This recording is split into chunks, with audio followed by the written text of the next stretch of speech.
কারাগারে কাটালে 13টি বছর, বাতিল কেঁপেছে তোমায় দেখে থর থর।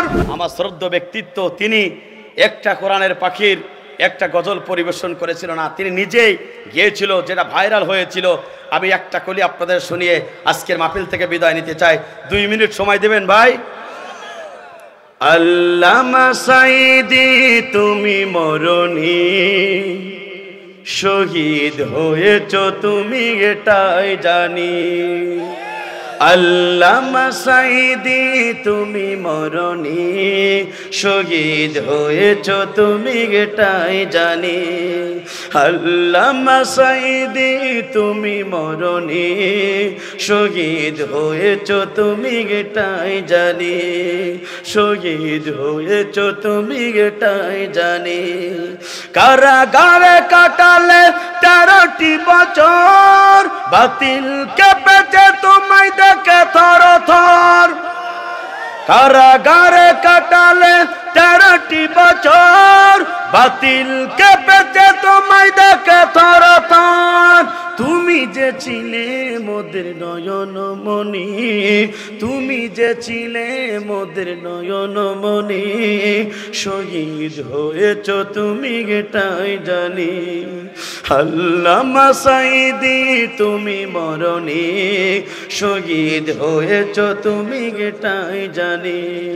শহীদ হয়েছ তুমি এটাই জানি।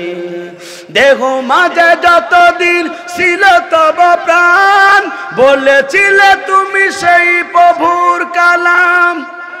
কথা বলুন ঠিক না ভাই ঠিক? দেহ মাঝে যতদিন ছিল তব প্রাণ, বলেছিলে তুমি সেই প্রভুর কালাম। তাই তো তোমায় ভাবি প্রতিদিনই, তাই তো তোমায় ভাবি প্রতিদিনই, শহীদ হয়েছ তুমি এটাই জানি। আল্লামা সাঈদী তুমি মরণি, শহীদ হয়েছ তুমি এটাই জানি। শহীদ হয়েছ তুমি এটাই জানি। দেখা তো হবে না আর এই দুনিয়ায়, দেখা হবে জান্নাতের ফুল বাগানে। দেখা তো হবে না আর এই জীবনে, দেখা হবে জান্নাতের ফুল বাগানে। এই আশা কবুল করো আল্লাহ তুমি, এই আশা কবুল করো আল্লাহ তুমি। শহীদ হয়েছ তুমি এটাই জানি। আল্লামা সাঈদী তুমি মরণি, শহীদ হয়েছ তুমি এটাই জানি। আল্লামা সাঈদী তুমি মরণি, শহীদ হয়েছ তুমি এটাই জানি। কথা বলুন ঠিক না বেটি? এই জমিন আল্লাহর, আসমান আল্লাহর, বিশ্বনবী আপনার আমার নেতা, এই কোরআনের মালিক আল্লাহ, সবকিছু মালিক আল্লাহ। এই জমিনে আল্লাহর সমস্ত ক্ষমতার মালিক।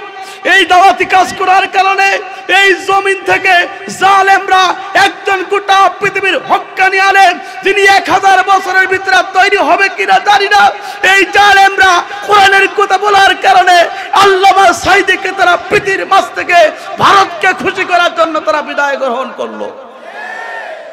আমার বন্ধুরা, সুতরাং আসুন না জীবনটা কোরআন দিয়ে গড়ি। আসুন না রাসূলের উম্মত হিসাবে এই জমিনে দ্বীনের পথে চলি।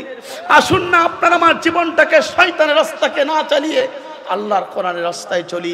এই উদাত্ত আহ্বান জানিয়ে সংক্ষিপ্ত আলোচনা এখানে শেষ করলাম।